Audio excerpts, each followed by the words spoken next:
சர்வம் முருகார்ப்பணம். பரணி ஆஷால் டிப்ஸ் சேனலுக்கு உங்கள் எல்லாரையும் அன்போடு வரவேற்கு. நம்ம சேனலுக்கு இப்போ தான் புதுசாக வந்திருக்கு, மறக்காம சப்ஸ்கிரைப் பண்ணிட்டு விடுங்க. அப்போ தான் தினம்பரோட வீடியோ உங்களால் பார்க்க முடியும். இன்னைக்கு நம்ம நிறைய டாபிக் பற்றி பார்த்துக்கலாம். இன்னைக்கு பார்க்குற டாபிக் என்னன்னா பண இழப்பு.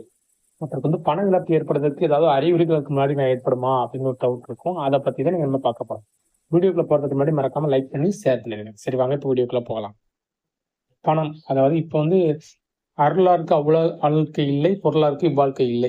அதான் நம்ம வள்ளுவர் சொன்னது. அதை பொறுத்த வரைக்கும் நமக்கு வந்து கடவுளோட பக்தியும் தானம் தர்மம் இருந்தால் மட்டும்தான் அந்த லோகத்து வாழ்க்கை நமக்கு கிடைக்கும். அதே போல பொருள் பணம் இருந்தால் மட்டும்தான் இந்த உலகத்து வாழ்க்கையை நம்மளால வாழ முடியும்.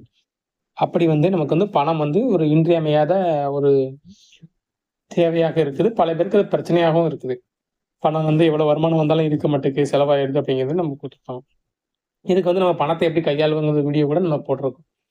அதை போய் பார்த்தீங்கன்னா உங்களுக்கே தெரியும். சரி, இப்போ வந்து பணம் இழப்பு ஏற்படுவதனால அறிகுறி என்ன அப்படிங்கிறது சாஸ்திரம் என்ன சொல்லுது அப்படிங்கிறத நம்ம பார்க்க போறோம். நமக்கு துன்பம் வரப்போறதை எப்பவுமே இறைவன் வந்து அதுக்கு முன்னாடியே நமக்கு உணர்த்துவார். அதை உணர்ந்து செயற்பட்டாலே துன்பத்துல பாதியை குறைச்சிடலாம் தான் சாஸ்திரம் எப்பவும் சொல்லுது. சரி, இப்ப நம்ம பார்க்கலாம். ஃபர்ஸ்ட் வந்து வீட்டுல இருக்க துளசி செடி கருகுவது. வீட்டுல வந்து துளசி செடி வைக்கிறது மெயின் ஃபர்ஸ்ட். ஏன்னா துளசி வந்து லட்சுமி கடாட்சம் உள்ள செடி. அது வந்து இல்லட்டாலும் உங்க வீட்டுல வந்து நீங்க வளர்க்குங்க. அது வளர்க்கும் போது உங்களுக்கு வந்து பணவரவு இருக்கும். அப்படி பணவரக்கூடிய இந்த லட்சுமி அம்சமான துளசி செடி வந்து வீட்டுல கருகுதுன்னா உங்களுக்கு வந்து பல இழப்பு ஏற்பட போகுது அப்படிங்கிறது ஒரு அறிவு. அதுமாதிரி வீட்டுல வந்து அடிக்கடி கண்ணாடி உடைகிறது அப்படின்னா அதுவும் வந்து பண இழப்பு ஏற்பட போகிறது அப்படிங்கிறத உங்களுக்கு உணர்த்துது. பூனையோ இல்ல நாயோ வீட்டுல இருந்து அழுவது, அப்படி வீட்டுல இருந்து அழுதுச்சுன்னா அதுவும் பண இழப்பு ஏற்படும். சரிங்களா? அதனால பூனை நாய் அழுவது வீட்டுல இருந்து அழாம இருக்கிறத பாத்துக்கிறது நல்லது. ஏன்னா நம்ம வீட்டுல வளர்ப்பா வச்சிருக்கிறதா பரவாயில்ல, வீட்டுல இருந்து அது அழும். நம்ம வீட்டுல வந்து தங்கம் காணாமல் போவது. வீட்டுல இருக்கக்கூடிய ஒரு மில்லிகிராம் தங்கமாக இருந்தாலும் அது காணாமல் போகுது, வீட்டுல இருந்த மாதிரி இருக்குன்னா உங்க வீட்டுல பண இழப்பு ஏற்பட போகுது அப்படின்னு. வீட்டின் மேல் மாடியிலேயோ இல்லை வீட்டின் ஓட்டு கூரையிலேயோ காகம் செத்து கிடப்பது, இப்படி கிடந்ததுனாலும் உங்களுக்கு வந்து ஒரு பெரிய பண இழப்பு ஏற்பட போகுது அப்படின்னு சொல்லி சாஸ்திரம் சொல்லு.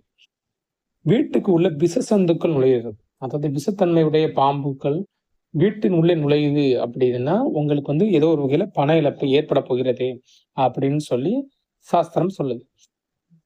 இப்ப நமக்கு சொன்ன இந்த எல்லாமே வந்து ஒரு பண இழப்பை ஏற்படுத்தக்கூடிய அறிகுறிகளா சாஸ்திரம்னு சொல்லுவேன்.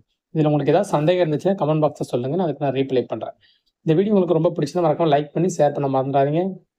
முக்கியமா சப்ஸ்கிரைப் பண்ணிக்கிடுங்க. இன்னொரு வீடியோல பார்க்கலாம். சர்வம் முருகார்ப்பணம்.